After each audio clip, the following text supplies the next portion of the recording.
Hey, everybody. Welcome to the Ultraverse podcast with Chase and Casey, where we talk about all things Ultraverse. This is episode number 10. We're in double digits. Oh. We have Cowboy superstar and local legend Andrew Fehringer on with us. We are super excited We about are. this one. I know that when we originally created a podcast, we wrote down a long list of names, and Andy was near the top on my list because I knew that he had a hell of a good story to tell. And this will be a lot of fun. Thanks for joining us, man. Well, thank you guys. I mean, you guys been super awesome ever since you brought the Cowboy here to Nebraska. Just been a fun, exceptional race here, and something that uh, honestly I never thought I would have done. If you guys didn't bring this to Nebraska, I never would have done anything like this in my entire life, probably. So thank you guys. Oh, of course. We Thank love you that for saying race. that. We love that race. And obviously, Cowboy's the main thing we're going to talk about. Mm-hmm. And we're going to get into that here in just a few minutes. But first, who is Andrew Fehringer, who is not an ultra runner? What do you do for a living? You got any passions other than ultra running? What's your family life like, etc.? Yeah, I mean, I've been here in O'Neill for about 15 years now. Always been a native of Nebraska. Originally grew up in Humphrey, Nebraska, which on a farm, which our farm, mom and dad still live there, about 30 miles south of Norfolk there. So, uh, like I said, grew up on a farm there. Got two brothers, two sisters. Um, so hard work, definitely, something that I brought into the Cowboy here in O'Neill, with my wife, Brandy. We got two daughters. They're both grown. Oldest daughter, Cody, she's actually in the Air Force. And our youngest daughter, Alyssa, here, she just got married this last year. So now it's, me and Brandy and our two dogs, Appa and Scout, who they're supposed to be the girls' dogs, but that's what we got. That's And usually how it works out, it would seem. yeah, and so yeah, it's I work for Farmers National Company. I sell farm and ranch real estate. I actually manage farms and ranches for absentee landowners here. I mean, that's my main job here. I travel quite a bit, and so my travels take me all the way past Valentine, all the way to Norfolk. So, listen, you talk about the Cowboy Trail. I'm very familiar with that to begin with. And, yeah, that's kind of my quick rundown what I do, I guess. That's awesome. We've talked a lot. We've had a lot of conversations at the races over the years, but I don't think I've ever actually asked you what you did. I had no idea. Mm-hmm. Do you want to give us a rundown of like your athletic history? Were you always an ultra runner? How'd you get into that? I think we know the answer to the first one. Yeah. So yeah, I mean, high school athlete, never really did any athletes in college or anything like that, other than maybe some intramural stuff or here and there. Um, I could probably say I always kind of felt, myself as being a little bit more athletic. I, kind of ebb and flow throughout the years as, all right, I'm in good fitness. I'm in, not as good fitness as I want to be. And so, I take on different things just to try to stay fit. I do like fitness. The nutrition part of fitness is probably not my forte. I like food. I like, so, so there's Same. that. Um, yeah, ultra running. Yeah, that I never heard of that before. Um, if I was in a race, um, if it was over, a quarter of a mile, 400 meters, that was just too damn far for me. Uh, Although I would do a few, local um, fun runs here and there. Uh, the one since we've been in O'Neill here, I always did St. Patty's Day fun run, 2.5 mile race. That's the longest race I had been into ever. Yeah. It was just, and I'd even struggled to get through that thing at one time. Mhm. I'm not fast, so when it comes to running long distance, I'm not fast.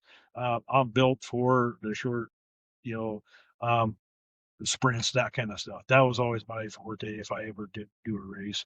Um, talk about ultra running, where it showed up a few years even before the Cowboy was, you know, conceived here, I guess.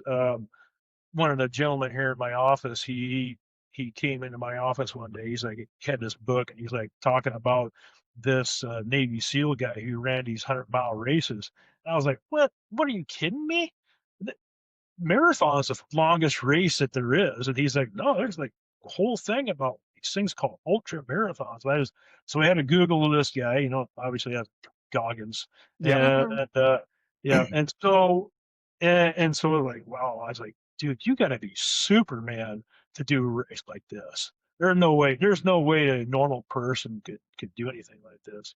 And now fast forward a few years later, and here this Cowboy 200 comes popping up on Facebook, and a few people started talking about it because it's, so, you know, local, going to be coming down the Cowboy Trail, Yep. and and honestly, it was kind of hit the back of my mind. I was like, you know, since we've been here in O'Neill, you know, I said I drive back and forth, you know, Valentine and Norfolk. I see that trail all the time, and it was always in the back of my mind that someday I'm going to traverse that whole trail.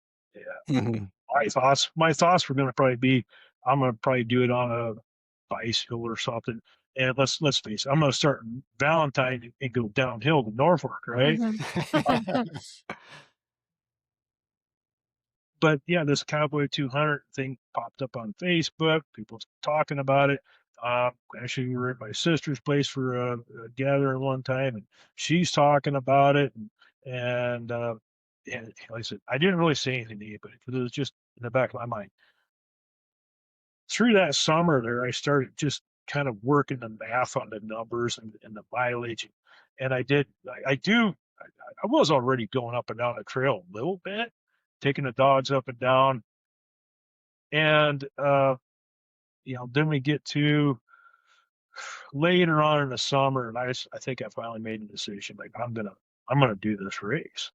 So I go to my wife, Brandy, and this 2.5 months before this race starts, right? So I go to my wife, Brandy, and I was like, Brandy, remember that Cowboy 200 race? And she's like, yeah. I said, I think I'm going to do that. She was not impressed. That's Uh, funny. she was like, why would you, you don't do that? I'm like, I understand, but you know, this is something that I think I want to do. I've always wanted to do this race. I also want to prove that to myself. I can do hard things. And, you know, I just want to be, sorry, I want to be inspiration to my daughters and, you know, other people out there. Um, you can go out there and do something like that. Sorry, I'm kind of an emotional type of guy. Just That am. is all right, man. We We love love that it. about you. We love Um, it.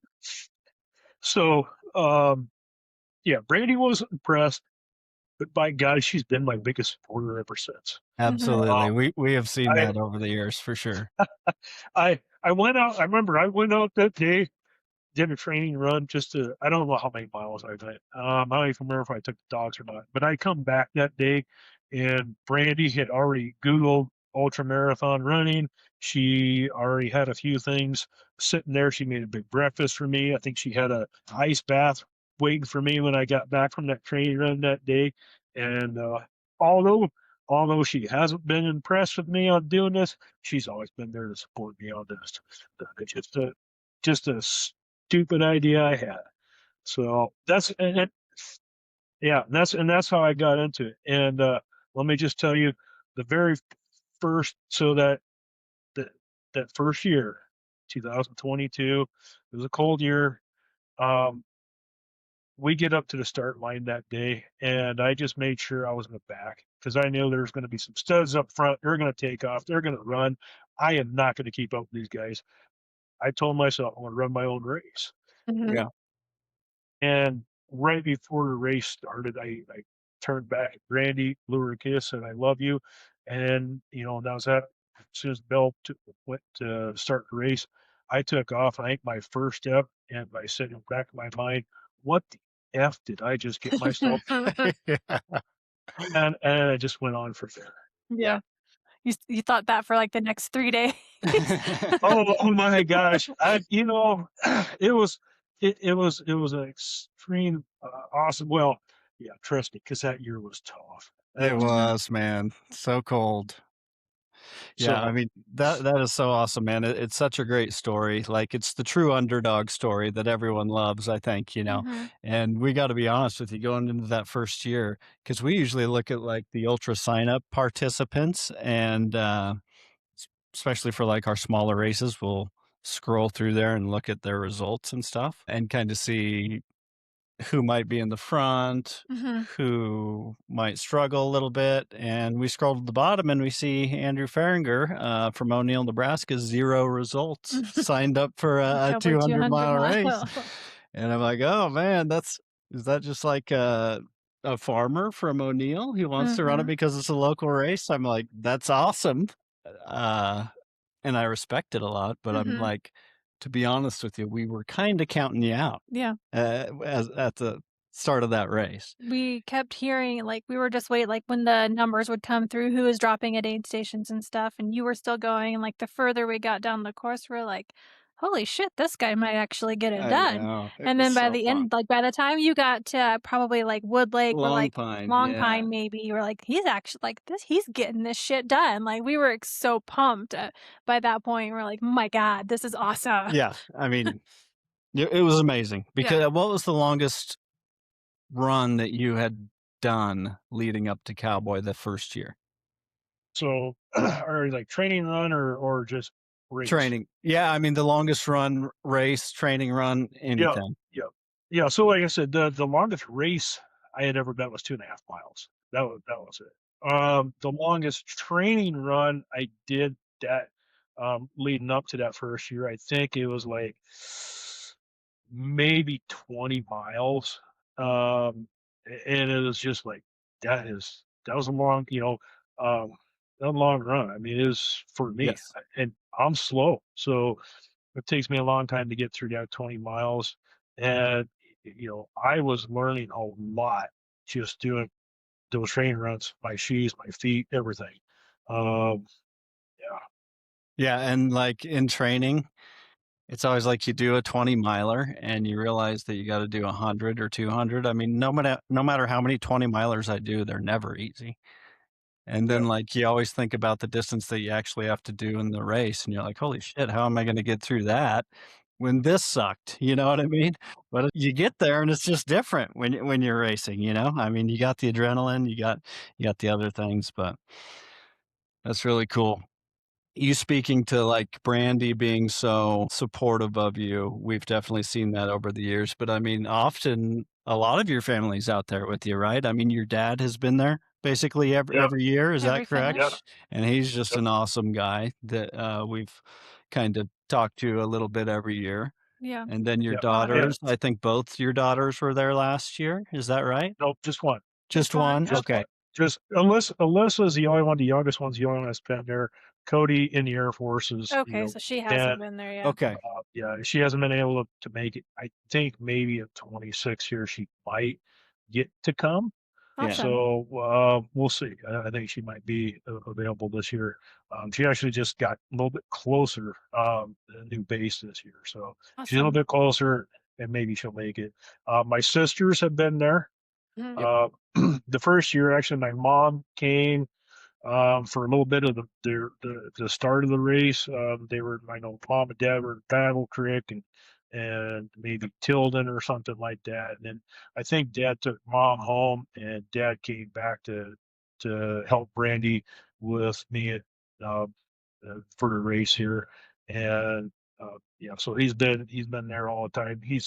Um, he another person I always looked up to. What, you know, dad's a tough guy. Oh, you Y He seems like it. yeah, we're big fans of him. He's always super nice when he comes into the finish line. Yep. yeah, I always think of dad as being my Superman. Just throughout the years, oh, the Well, way I'm he's sure always. your daughters think the same of you. Absolutely. I don't know Oh, many daughters who don't think that about their dads. Yeah. So anyways, definitely both my sisters have been there. They brought their families the first year. Um, the youngest sister, she's only able to come that first year. I don't know if she's been there ever since. But my other sister, the older one, um, she's been there every year. I think she's always been at the end too. A lot, my daughter Alyssa. So maybe that's who you're thinking is my other daughters.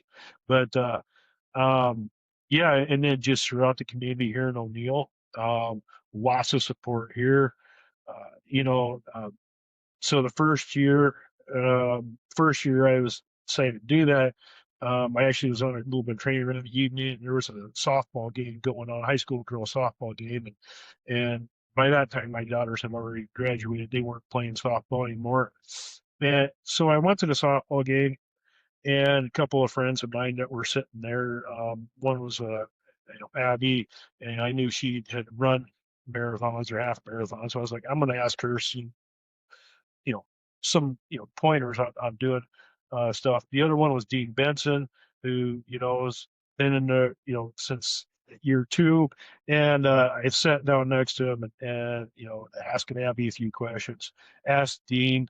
And when I said, when I sat there and told Dean what I was doing, he looks up at me. He says, "You're a dumbass." And I was like, well, maybe so. What do I need to do? And he just kept, he's like, what the hell do you think you're doing, Dan? And going into training or whatever. After that first year, obviously he was like, oh my God, you did this, you crushed it. And he says, and he actually had run marathons when he was younger. So yeah, I think then come year two, he was all gung ho on being a part of this too. Mhm. Yep. That's why he jumped into the 100 mile race. Mhm. So That's yeah, awesome. but even like I said, there's a lot of other people throughout O'Neill that have been super supportive of this race. We got the chamber here, O'Neill, with Lori Havronic. She's been Yes. super supportive, getting that aid station going, and all the other people that she gets recruited to come help it there. Yeah. Um, she's been done a phenomenal job, and every year before the race, I usually try to stop there and sit down with her and kind of go over some stuff, and we talk about what they could do the aid station, help it out, make it better. And she's always open for suggestions, and she'd love to make that the best aid station there in the Yeah, Cowboy They do awesome. it's a great aid station, and Yeah, Yeah. it's such a like a weight off of us too, because I just know that okay, I'm just gonna give her the stuff that she needs, and she's got the rest, and Lori's then amazing. we don't have to check in on her. She knows what she's doing, and she's learned so much about the sport in these few years just from being in that aid station. Because she, like many people in that area, had no idea What what an ultra ultra running even was. was, Yeah. yeah, before yeah. Cowboy. Yep, yep. Yes. And here in 2025, the popularity it just from Norfolk to Valentine of this race has grown dramatically. Everybody, I can't believe how many people told me that with the live tracking, they were tracking everybody. I think there was a group here that was even put bets on runners. Probably.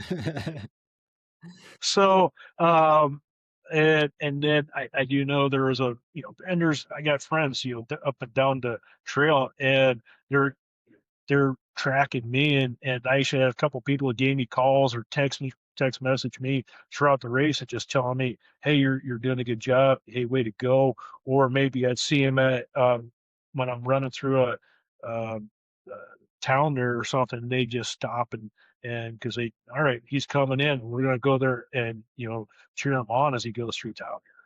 So it's been awesome. It's Yeah. been really special for us to see the explosion of popularity for the Cowboy 200. Like you said, a lot of people in there, you didn't even know what an ultra marathon was, which I can kind of relate to because where we used to be from, I mean, I was like the only guy who did it. And most people, kind of like you said, didn't even know 100-mile races even existed Mhm. and things like that. And we're from small towns as well. We live in Colorado now, but originally I mean, I grew up in a town of 200. Mhm. And Casey's from a small rural Kansas town as well. So it was always kind of our dream to create these 200-mile race that went through these rural communities.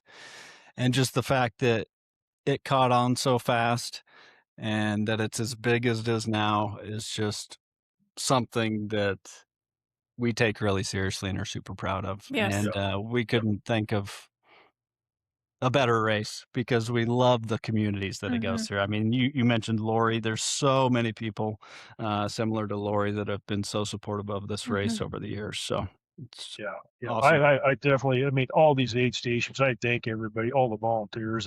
They do such a great job, such an awesome job here. I know you get some of your other people that come from out of state, that help out, and they do a great job. It is so fun. My dad, that first year, I think him and Roger Bieberly really got to know each other well, and it was thankful. Um, Roger helped me out a lot that year, and Dad would sit there. I remember Roger first at the Newport aid station, and you know, remember it was cold that year, Mhm. and water was freezing up, all that kind of stuff.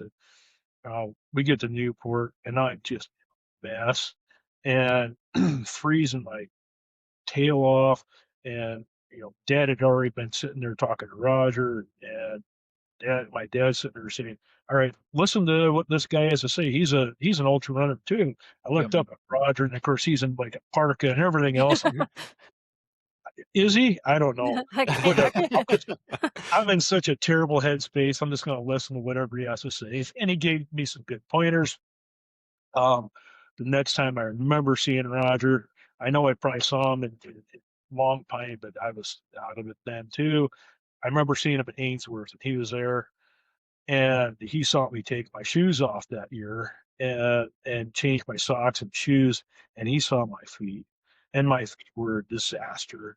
I had duct tape, I had bandages, I had other wrap on it, and Roger just watched me, and Brandy and Dad helped me take my shoes off, take the socks off, put new socks on, maybe throw some more bandages, some duct tape on the feet, and then put the new shoes on, the change of shoes. And Roger's like, "Were you a sprinter back in the day?" I was like, "Yeah." He says, "How about you just don't tie your shoes so tight this time?" Mm. Yeah. Okay, whatever you say, I'll just go with it. And then um yeah, I take an offer in there. But Roger gave me a lot of, good pointers there, not just at Newport and Ainsworth, but just I mean, those were great things for me. And then when I kind of crossed the finish line, and he was super congratulating me, and he was like, "Don't take your shoes off." Yeah. Roger's an awesome dude. Yes, yeah. Yeah. Duct tape can fix almost anything, but it can't fix your It feet. cannot fix your feet. Oh man. My feet were a disaster. Yeah. I lost 5 toenails that first year. Oof. I've been there. Ouch. Yeah, that's rough. Yeah, that first year's finish is one, there's as race directors, we see a lot of awesome finishes, but I mean, you see so many that sometimes you forget them over the years. But that first year finish of yours is one that's going to be tattooed in my brain for the rest of my life for Mhm. sure because it was so emotional for you. It was emotional for us. It was emotional for your whole family. I mean, you were crying, we were crying, they're crying. Mhm. I mean, it was awesome, man. Yeah, it's one It of was those that will fantastic. definitely stick with us forever, Yep. for sure. We talk about it all the time. Yes, Yeah, we do. it was a great finish. So, Cowboy Year 2, you decided to do the 100 miler. I you know, honestly, that first year was supposed to be my one and done. That's what it was supposed to We be. hear that all the time, man. I know that. I That was probably one of the promises I broke to Brandy. You know what? Because I told her like that was going to be my one and only. I guess I caught the fever, and that next year I was like, um, the 200-mile race was good. Um, and like I said, looking at the cutoff times on the 100 mile, I was like, well, you got to be faster. Mhm. And I was like, that's a different race. I could tell it. I mathed it, whatever you want to say. I was like, that's a different race. And it just that in the combination with probably my training wasn't, I mean, I did pretty decent training for it, but let's put it this way, I did more training than I did the previous year. and it just didn't seem like I felt like I had enough time to put in a 200-mile race that year. So let's go do the 100-mile. And of course, Dean Benson signed up, and then it's like, good, I got somebody to run it with, and which was great. I had a great start to that 100-mile race. I really felt good going all the way through Ainsworth, and then I hit Johnstown, and it just the wheels fell off at that point. Mm. I hit the wall at that point, Yeah. and eventually Dean caught up with me, and that's when I learned about salting. Um, I didn't know you're supposed to salt and all that kind of stuff. So Dean helped me out there, um, and we got in together and finished that race together, which was awesome. Yeah. So yeah, Yeah, Dean, we definitely wanna have Dean on here Yes. one of these days, Mhm. but we're gonna do his in person because I heard he's got a house full of awesome bourbon, so we wanna do his in person at At his his house. house. did did, did Ken tell you that or? He Yes, he did, did. yeah. Yes, he did. Yeah. Oh yeah, listen, Dean's been great. You know, him and I kind of supporting each other for the last few years on this race. Yeah, he stuck with the 100-mile the last couple of years, and I jumped back to the 200-mile race, uh, and he so with that the first day he's not running, but he's always showed up then, and probably like the Neely aid station, or I think this year he's at the Tilden aid station, just helping out a little bit and cheering me on. So, and we try to see each other when we're doing training runs on weekends or something, and run a little bit together, talk about how we're doing it and whatever. So it's been great, to have someone to kind of train with here locally and run some things by it. And he's a sports PA, so it's great. I mean, if I got a little niggle in my leg or something, I can talk to him real quick and see what I need to do. But yeah, Well, he went from so, calling you a dumbass To to joining to you. joining you. So, So I know the weather was a lot different year 2 from year 1. yeah. But besides that, which do you think demanded more of you, the 200 or the 100? um, I still think I love the 200-mile race. The 100-mile race, like I said, you got to push a little bit harder on that one. And year two, the 100-mile race, that was a hot year. Mhm. Yes. Uh, year one was in the cold. Um, and like I said, I was happy you guys didn't have a blizzard that year, but it was still awful cold. Um, the heat, yes, will get to you in these hotter years. Um, but I'd still rather run in the heat than in that cold. That cold was tough. Uh, it's just tough on your muscles when you're trying to keep moving. Um, the but what I love about the 200-mile race is like you got a little bit of time to, if things don't go right, you could probably adjust, get a little rest, and keep going. Absolutely. I feel that the first half of the 200-mile race is the tougher part. Um, That's my opinion.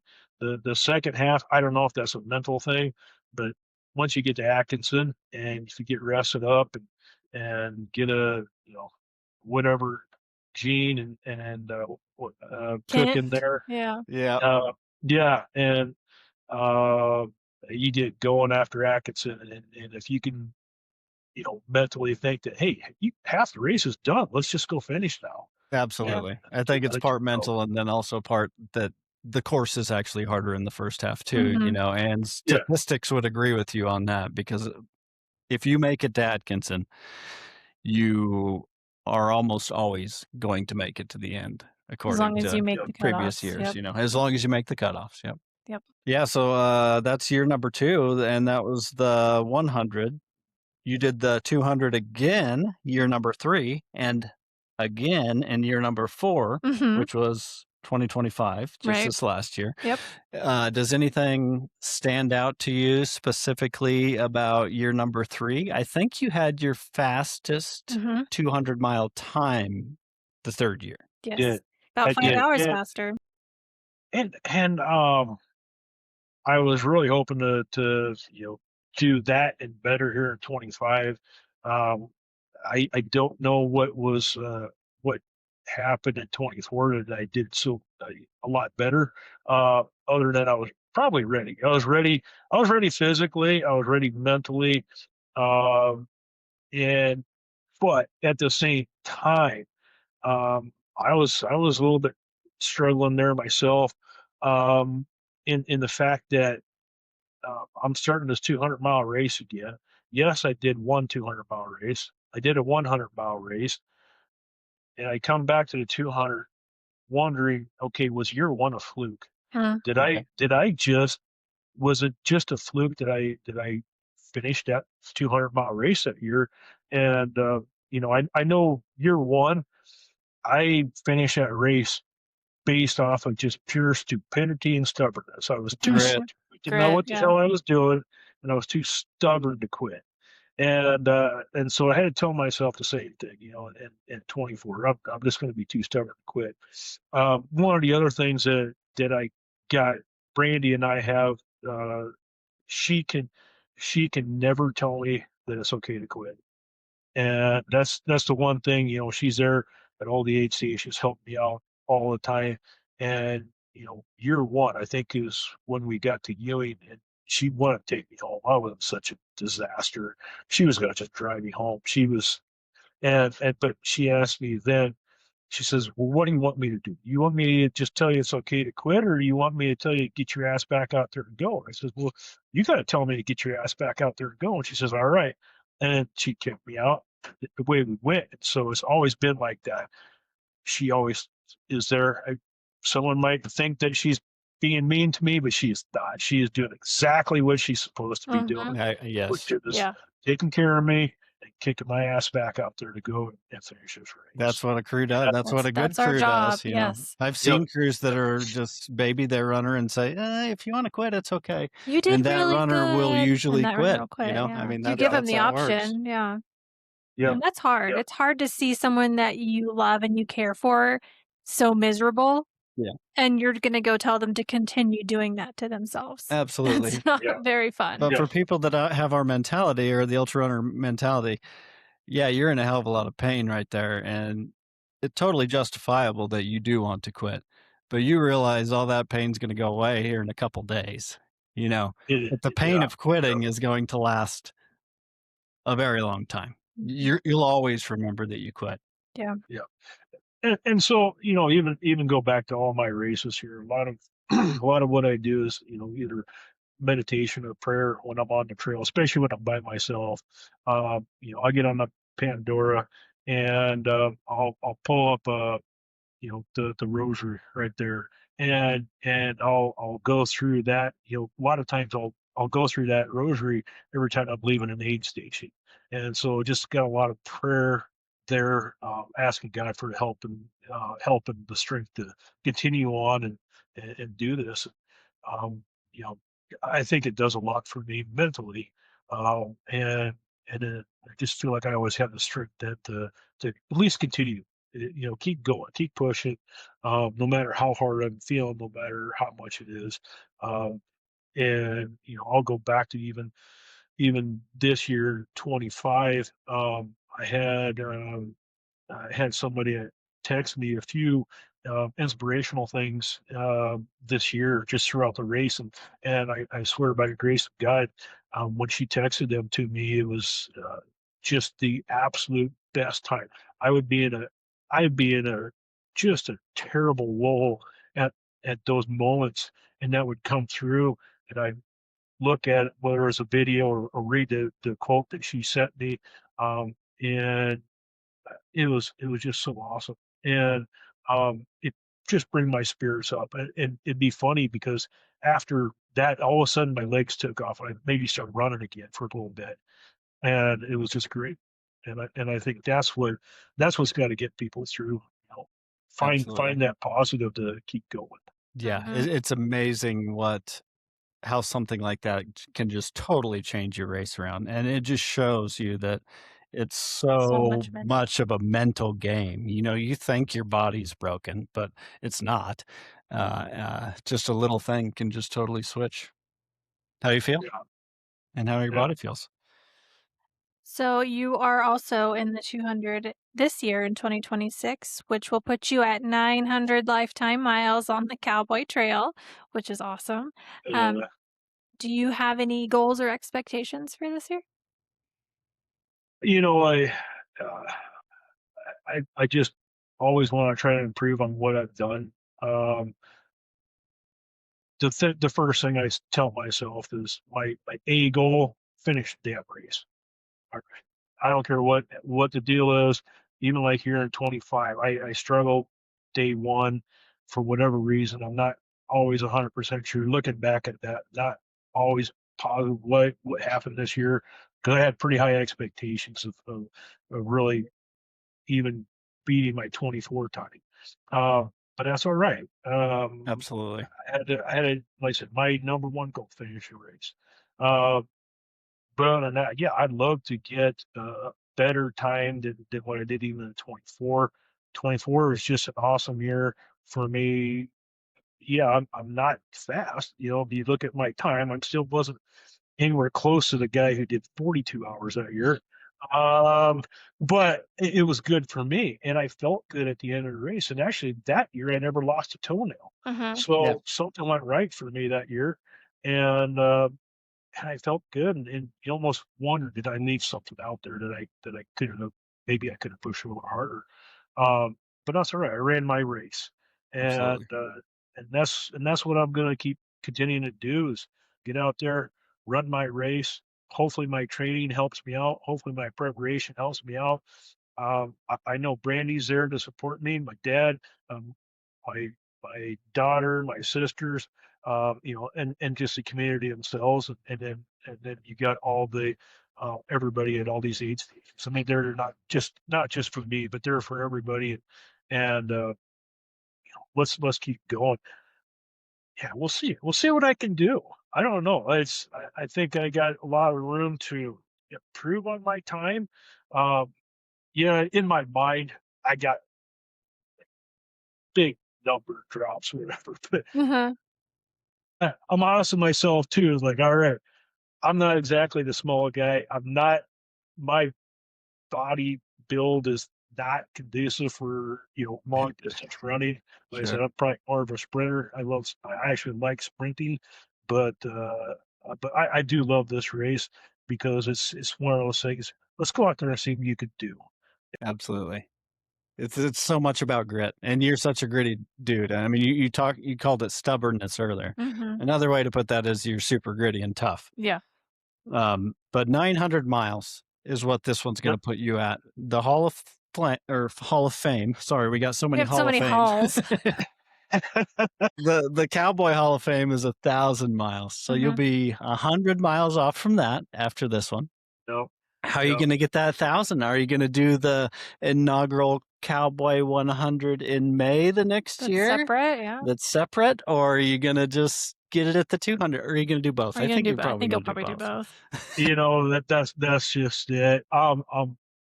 When I told Brandy, I think she maybe even saw the post too about the guys splitting off to 100 or 200, Yeah, and uh, and she's like, oh boy, two races or maybe three because we got the last Cowboy that you guys got here too, and so yeah, it's kind of like, all right, you know, I guess we'll see. We'll see what happens. I'm excited for it. I see a new race. Like I say, you're going to be running that one backwards. Uh-huh. yeah, So we'll see what happens there. I am going to give shout out to Addison. I mean, he's been doing the 200 every year. yep, So Mhm. kudos to that guy. And yeah, I wish maybe I could have done that 200 that second year and been right there with him. But uh, I never thought I'd be four going into my fifth year still doing this absolutely. Yeah. race. Addison's been doing this a while too, Long time, yeah. Yeah, and you're going to be the second guy inducted into that Hall of Fame as long as Everything nothing goes goes right. wrong, Yeah. which is absolutely amazing. Yeah, and you have as many almost so you're 100 miles shy of Addison for how many miles you have on the Cowboy Trail. So you have all this experience out there. What do you think is the hardest section? It's a good question. I think it's the two reroutes. Let's just be honest with you. Um, the pavement is what beats up my legs. It's not necessarily because I mean that's where the hills are at. And I actually bring on those hills a little bit. Yeah. Yeah. The race is so flat that I know even year one, there's a lot of people that are complaining about it was too flat. Mhm. Mhm. And so those hills are kind of giving a little bit of a relief. Uh, but they're not bad. They're not bad hills. It's the pavement that, I'm always trained on the trail, so I'm not running on pavement. I'm not, beating up my legs, and so Same. those parts that are tough. Now, the the one thing about the trail too, anywhere in the race, when you get to a point there on the trail and you look down that thing, and it is a long, straight trail, and you're like, where the hell's the end of this thing? Yeah. I mean, there's no turns. There's nothing to be a point of reference. It's just a long, straight trail, and that can get taxing on the mind uh, Absolutely. through that whole race. And then, but I tell you what, the longest section is when you cross that bridge right before Valentine, Mhm. and you look up. I mean, there's a little bit of an incline going up to Valentine. Yeah, I think it's only what mile and a half or something. I But think I it's tell you, 3 miles, yeah. Yeah. well, from the other side of the bridge there, I don't think I think it's only like one and a half, or maybe it's two. But I tell you what, that I swear, you're almost to the end, and I Yeah. swear that is the longest one and a half, two, whatever it is. I swear that is the longest here. We've Two heard miles. that a We've lot. heard that a lot, yeah, a lot of people say Yeah, that. Yep. They're like they yeah. feel like they're never getting to Valentine. And I remember when we were out there, like, prepping for the race and stuff, and we would train on the trail while we were doing so, I would just think I could never do this. I would go out of my mind because, like, I just pick a tree and run to that tree, and then I pick the next tree and run to that tree, and it's just Yeah, you can just it's see forever. you can see forever, and that's just hard on the mind, And like it you a said. lot of it looks the same, so it just doesn't feel like you're getting anywhere, Yeah. kind of. Exactly, exactly. And Casey, just like you said, that's what I had to do year one. I couldn't, I'm sitting there just grinding away at that trail for hours on end. And you said, I looked on that trail and it's like, I am not getting anywhere. And you wondered if you were just sitting on a treadmill somehow. Uh-huh. And I had to do that exactly like you said. I'd look down the trail and say, I'd see a fence post. Say, all right, I'm going to get past that fence post. Uh-huh. Go get past that. I look down the trail and say, yeah, there's a tree. Let's get past the tree. I see a cow. Let's get past that cow. And I had to keep doing that. And then finally I'd get to the next aid station. Yep. Mhm. It's a good strategy. Any, favorites as far as the sections are concerned? Now I love coming into O'Neill, obviously Yeah. the town here I live in, and I got them cheering me on as I Yeah. come in.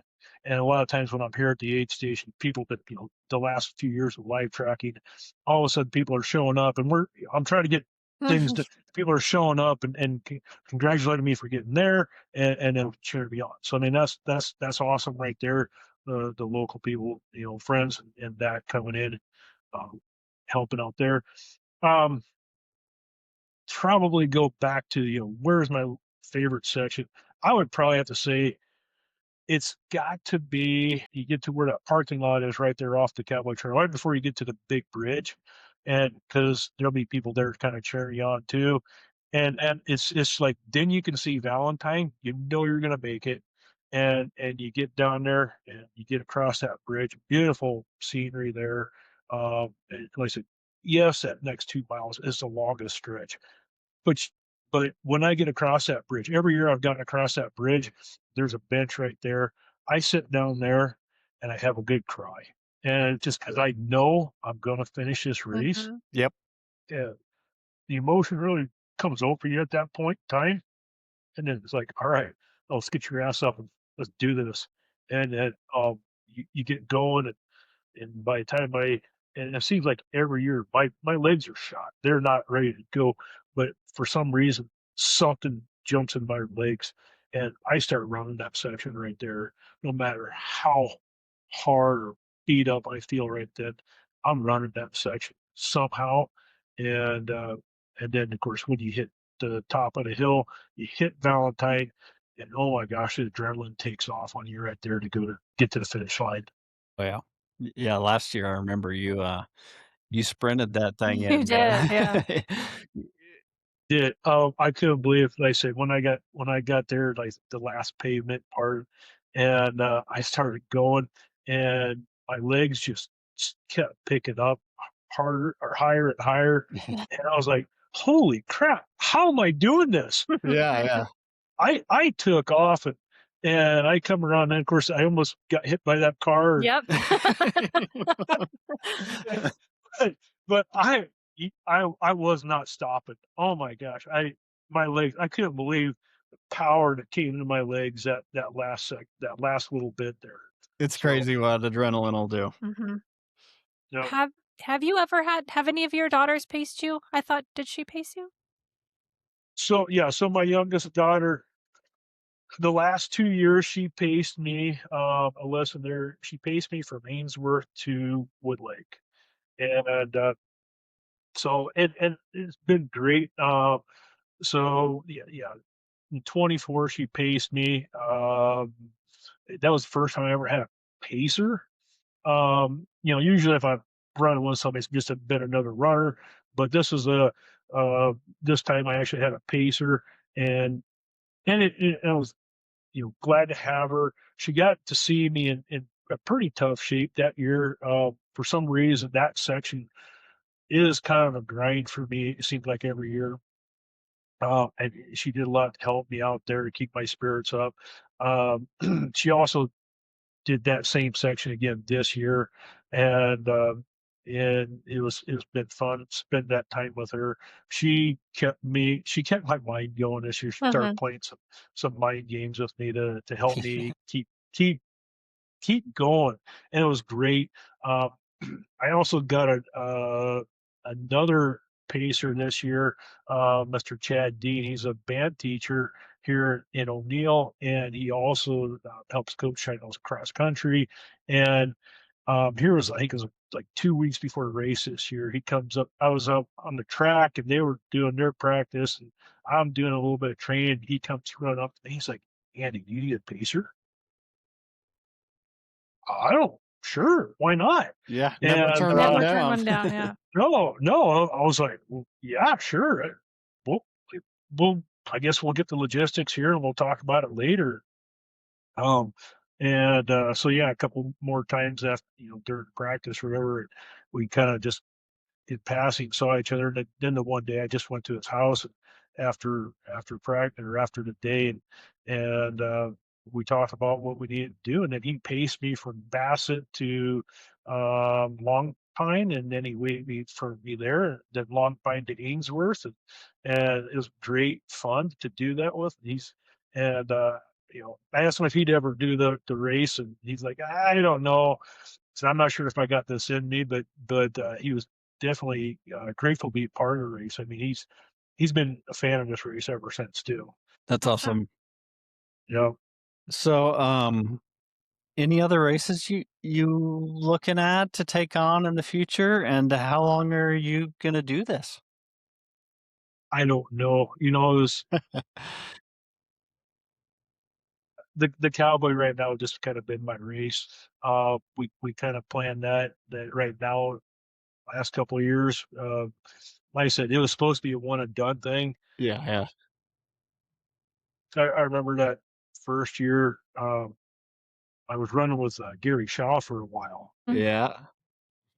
Gary's, yeah, so I'm asking Gary pointers, and that's that first year. I asked a lot of runners pointers about what the hell to do, and Gary actually I ran a lot of miles with him, uh, and he was talking about how he was going to be running at least 100-mile race in every state Yep. Mhm. before he turns 45. I think is what he said.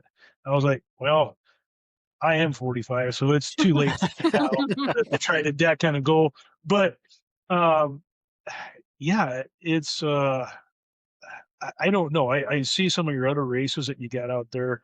The pilgrimage looks pretty awesome. Not going to work out for me this year just because of scheduling. The summit also sounds like an awesome race. I gotta have to look at that one some point in time.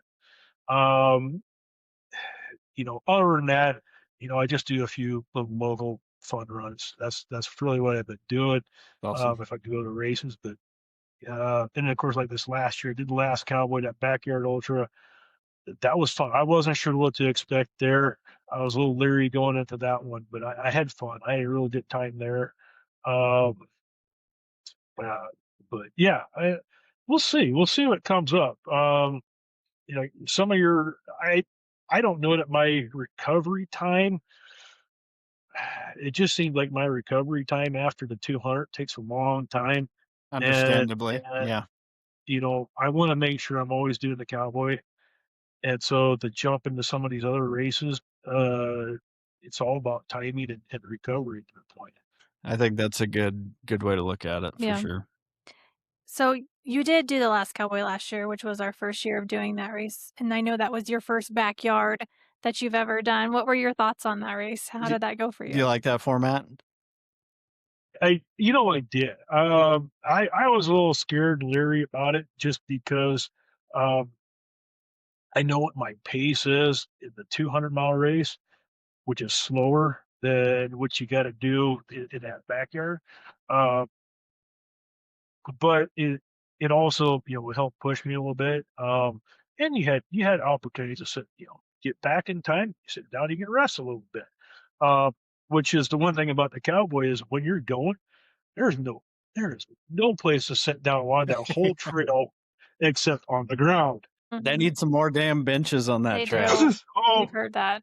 I, I've thought about that too. Is like, um, I'm grateful that they don't, because if you sit down on some of those benches, you may not get back up. That's Yeah. true, So that's that's true. I'm all right with that. The But yeah, that last Cowboy, um, I was doing pretty good. I was feeling good through most of it until I think I got to what was it, yard 10, and then it's just all of a sudden my hips, my legs, everything just went bad on me. I finished that one, and then I was just I know I had to either drop out at that point or risk an injury. And but I had a great time, and of course, got to sit there, come back, and about every yard there and cheer people on. And boy, that was a great finish there. How that worked Yeah, out yeah. this year, so it was awesome. It was really awesome. It was better than I expected, because I just wasn't sure how this is going Mhm. to work. Yeah, those are a lot of fun because you do get to see a lot of people. I And mean, you're you get spending a to lot of time with the same people. yeah, Yeah. if you do go out, you can just hang out Mhm. and, have a hell of a good But time. And what I always say about the 200s is, I mean, you literally can fall apart and put yourself back together again. You have that yep, time. In a backyard race, you can't have one bad hour. If you Mhm. have one bad hour, you're done. Yeah. yep, So, yep, exactly. And what's awesome about the backyard is you get to see the people every lap. Everybody, you get to see all the runners every lap. You can cheer everybody on, and even if you don't make it, you can cheer people on. absolutely. They're coming back all the time, and it's fun. It's Yeah, fun to Mhm. it's to see those people. yep, Yeah. it's far from just about the last person standing. I mean, there's a Absolutely. lot of people that are just going out there to hit a PR just to push themselves as hard as they possibly can. And a lot of our biggest ovations Mhm. at all of our backyard races are for people who just push Left it it really there. hard Yeah. to get That last lap whatever in. they could get, Mhm. so, which is Yeah. why, awesome races. Did Brandy like crewing you better at that one than the Cowboy, Probably a lot or it's a easier. lot easier for her? She got to go home. Yeah, yeah. Didn't have to didn't have to go very far there. Yeah, I think that was probably the best part for us was, our mileage to get to the race was pretty short. Uh, and then yeah, she got to sit there, and she didn't have to, load everything back up and take off, go down the road to the next aid station, unload everything. Because I know when uh, this this year too, when we got to Atkinson, and with Brandy, she pulled up to the front there and she started unloading all the totes, and Gene was there, you know, saying hi to Brandy when she pulled up, and Jean's like, "What are all those totes for?" And they're like, "Well, this is Andy's stuff." And she's like, "Really?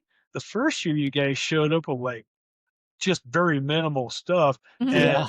when I got into Atkinson, then Jean called me a princess. Oh. Uh, because Yeah. all the stuff we got now, after these years now, a little bit more, uh, and what we're doing a little Uh-huh. better. Anyways, yeah, yeah, Your things. needs have increased. Yeah. Isn't that That funny how that we works?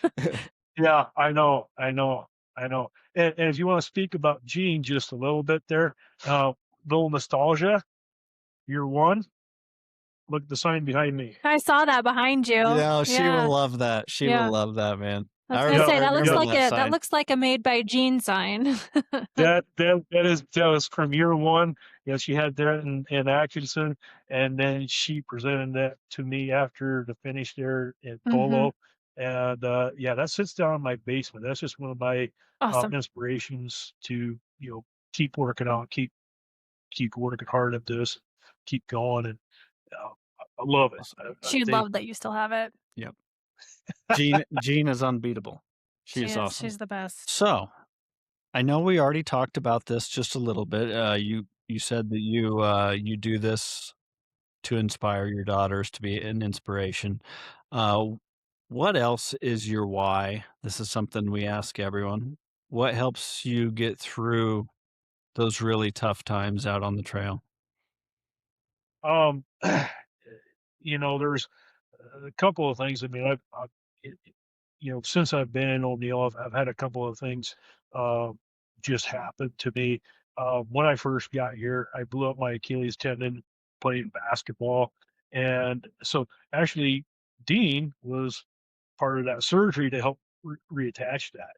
And but that year, I also ended up having staph infection in the leg, having the second surgery. It took me 9 months to get back to walking, Yeah. and so during that time, I actually just gained a ton of weight. Like I said, go back to I like food. Okay, uh, and so and so with that, I had to, um, when I finally got to start walking again. I mean, it took me a half hour. When I could go up to the high school track, it took me a half hour to get around that track that first time. Shit. And from there, I just says, "This is not me. I'm a I'm a better athlete than this. Let's get back into shape. Let's start doing what I need to do, even if I'm not a perfect, awesome athlete. At least let's get back into feeling better about myself." Absolutely. That was one of those instances where I actually probably started doing a little more running, better fitness at that point in time. Next thing, about 8 years ago, I actually just suddenly lost hearing in my right ear. And upon that, I actually could not walk for 3 days. Your inner ear helps with your balance. I Mhm. was just Yeah. laying flat on my back for that time, for at least 3 days, or I could not do anything. They still don't know what happened. I have ringing in my ear all the time, so it sounds like I got a vacuum cleaner attached to Huh. my head. Mm-mm. But it also took me over 2 weeks to learn how to walk again. I actually I couldn't drive any for that time because I Yeah. felt like I was just drunk. Mhm. And um, I would get up and go walk to work, and I'd fall off the sidewalk. I couldn't even walk down the sidewalk without falling over. Well, Um, it was tough. And so, but I have learned that um, regular physical activity and keep it moving really helps with my balance and keeps me going. Like I said, if I a lot of times during the winter, if I'm not doing as much uh, working out, I can start feeling my balance going away again. hmm. So I keep moving. I have to keep this thing so I can stay upright. And that's actually when I quit drinking too, uh, except at finish lines. Yeah. So so so uh but those are a couple of the things that really hit me pretty hard. Yeah. And and wants me to keep moving, keep doing something.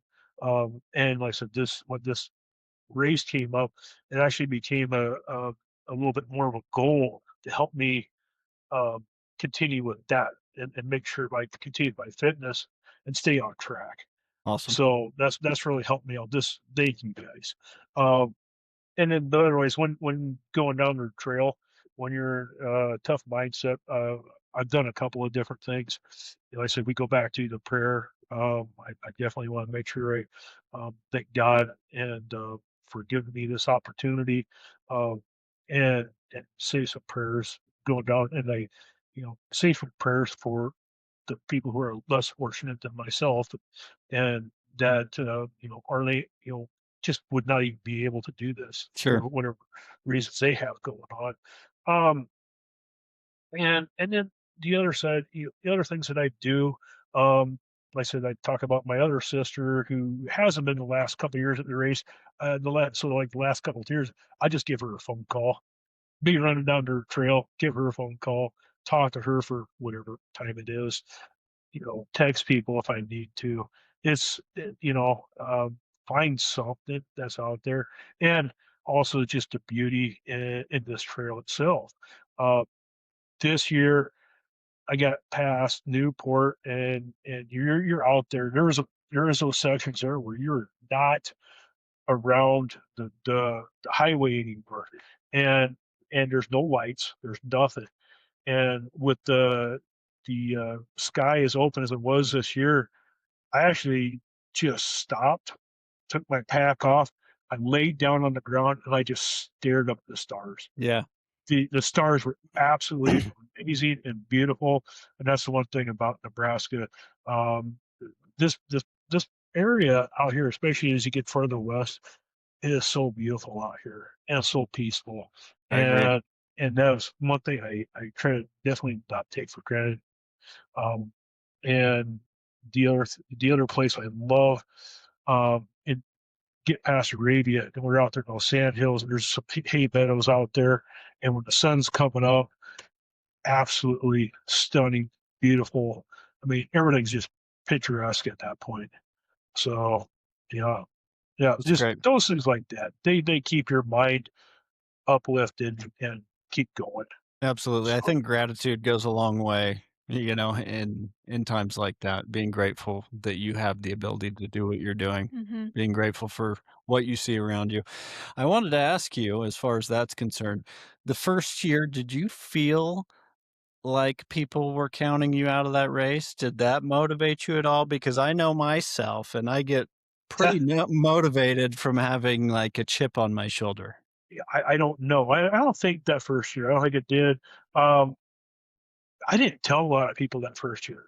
I really told very, very few people that I was doing this just for the simple fact I didn't know what I was going to be able to capable or what I was going to be able to do. Would I be able to finish this race? I had no idea. Never done anything quite like this before. And so I was going into that race. Like I said, once again, I really didn't make that decision until about 2.5 months before the race. Yeah, that's wild. If you remember, I signed up with maybe an hour left of being able to sign up Mm. that year. And Okay, I didn't I I don't didn't remember remember that. that. That's Yeah. cool. That's cool. yeah, so it was like I remember I come into my office and get online here, and it was like, okay, there's like an hour left, and I was like, put all my information in, and I was like, shit, I Yeah. guess it's official. Yeah. I So am so glad you pushed that Me button on the too. first year, Me man. I too. mean, just think, like, your total whole life might be a little different if you hadn't have pushed that button. I know that the Cowboy 200 would be Would be different. different. Yeah. yeah, yeah, I probably would have regretted it at that point if I had not. Yeah. We And probably would have let you in. like I said, I there wasn't any chip on my shoulder that year. Cool. I don't know. Like I said, I didn't tell enough people Sure. that I Yeah. was doing this, and so I never really, you know, had anybody. Yeah, Dean called me a dumbass, but that wasn't, you know, um, that had nothing to do with it. It was just me and trying to prove to myself and be an inspiration. Uh, to get out there and do it. Uh, I just didn't know how to quit. Yep. Mhm. I didn't care how much pain I was. I was in a lot of pain. Uh, I, that was something that I just never endured. That kind of pain for that amount of time, and and not knowing what I was doing. But we went out there and did that. And I say we because it wasn't just me. It was Brandy. It was my dad. It was my family. Absolutely. Rapid fire. Rapid fire. You ready for this? Yeah. You've probably seen our Scouting. podcasts. I have been. I've been scouting your other podcast, waiting for this. And I'll tell you right now, I'm not going to be very good at this. So, I'm not uh, either. yeah, Usually you make some sort of a threat if you can't get it in time, but you're a lot bigger than me. I'm not Yeah, I think sure you'd if I kick want to your threaten you. ass. I might just say, Andy, if you don't get it in 10 seconds or less, I'm going to be very disappointed Disappointed. with you. yeah. I'm ticklish. Yeah. Oh, So, there we go. there you are. My cousin Dave, who's in the 100-mile race, he tried last year. He's back in it again this next year. Yes, he is. He was my older cousin. He used to sit on me and tickle me Ugh. when I was little, and pretty much tickle me till I cried. So Aw. Well, yeah, maybe at the end of a 200-mile race, I might be able to get you down and tickle you. That I might mean, be a thing. any Yeah. other time, I don't stand a chance. Yeah. all right, all right. All right, let's So do it, man. All right. First of all, favorite movie of all time. I will go back to this is tough for me because I don't have favorites. Yeah. I love Sound like my action wife. adventure movies. Yeah. Or action comedy type of movies. I love that kind of stuff. I just don't have a favorite one that I watch over and over again. Gotcha. I So, just favorite yeah, genre is Action. action adventure. yep, yep. Gotcha. Um, favorite song of all time. There again, I just don't have favorites. I listen to all kinds of music, whether it's country or 90s rock. I'm probably listening to either 90s rock or some kind of alternative rock music for training purposes, just because that's the tempo. Um, but I listen to a lot of different types of music. 90s rock is my jam too. I probably listen Chase to still that more listens to than that more than anything anything. else, probably because I grew up in the 90s. Mm-hmm.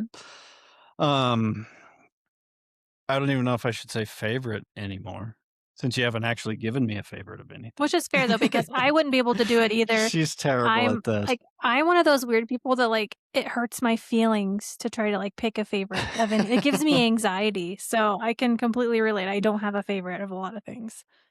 Do you have a favorite book? I don't read books hardly at all. And my work, I read a lot of, whether it's ag news articles, contracts. I do a lot of reading Sure, Mm, sure. just in general. I just don't have a favorite book. I very seldom read a mm-hmm, book. But I do have a book that I have been reading. It is Can't Hurt Me, David Goggins. Yep. mm-hmm. And so I've been enjoying that book. I bought that book a year ago and trying to read that for a year. Mm. I'm almost done. So that tells you with me and reading books. It's easier on audio Mm. to read it Chase with doesn't your ears. read physical books. Chase listens to audiobooks. That's how I listen to Can't Hurt Me, actually. Mhm. I've Yeah. listened to that one quite a while ago. And I'm not into the audiobooks yet. I want to actually read it. And Yeah. Mhm. and I do when I have read it, uh, um, I've really enjoyed it. I just haven't actually done enough reading to get. I don't know, taking me a whole year to just read one book. That's And, okay. yeah, and so the next book I have up to read, and this one that Brandy got me, is called "Do Hard Things." I don't remember who the author is on that one. Uh, so we're gonna try that one next. Awesome. Gotcha. But I only got about 20 pages left of this one. So I remember when I read or listened to the Can't Hurt Me book.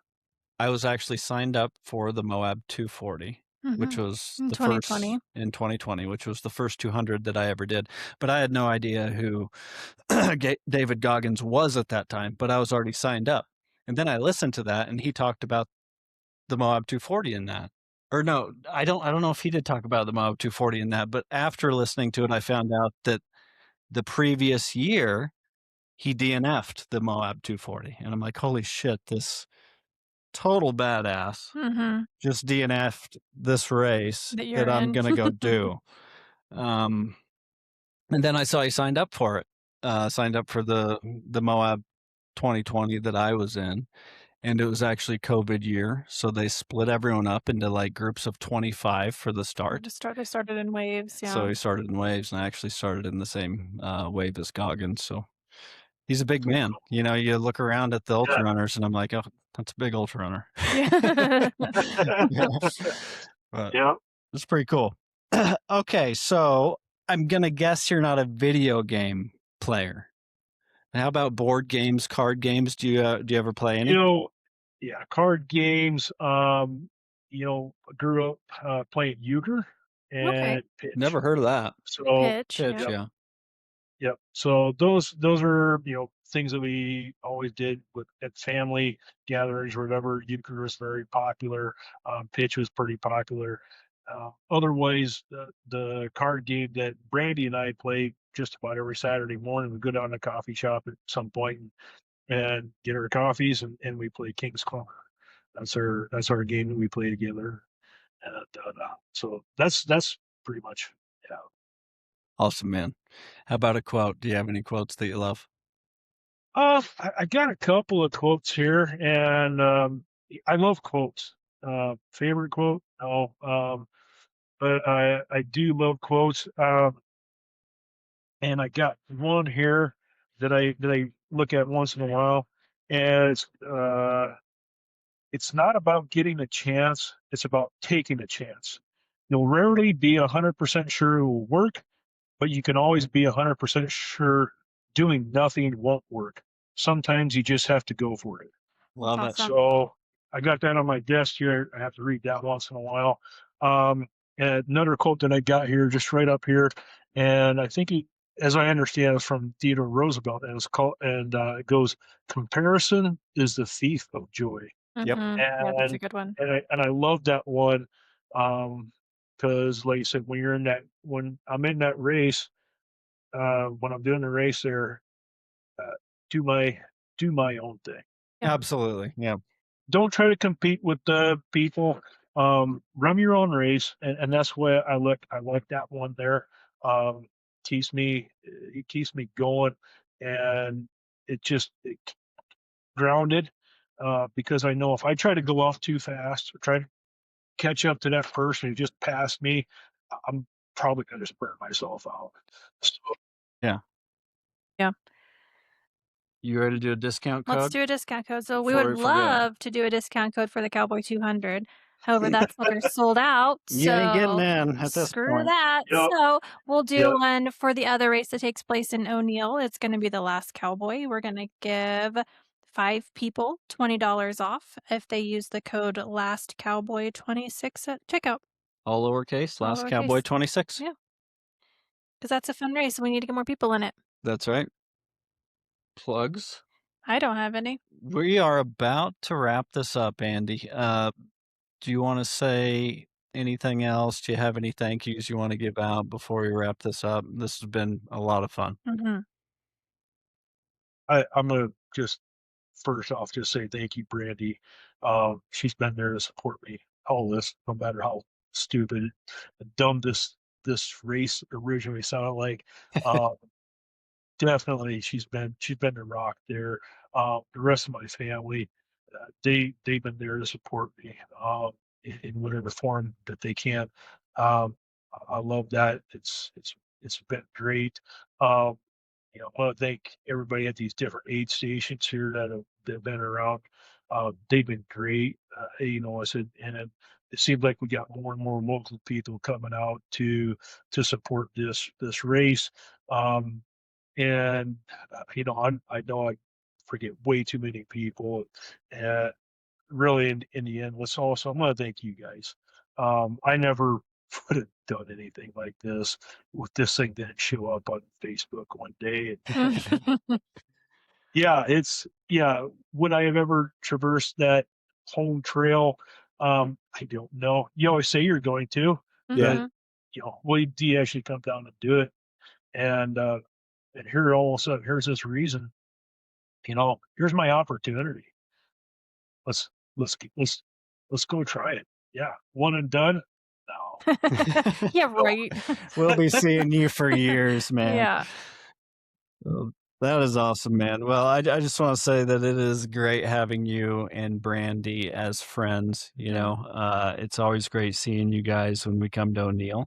O'Neill is one of our favorite towns in the world Mhm. because of the people that live there. Definitely. And we always feel so welcome there. And much of that is because of you and Brandy. Mhm. Um, so thank you for all you have done for Cowboy. It Yeah. would not be the same without you there.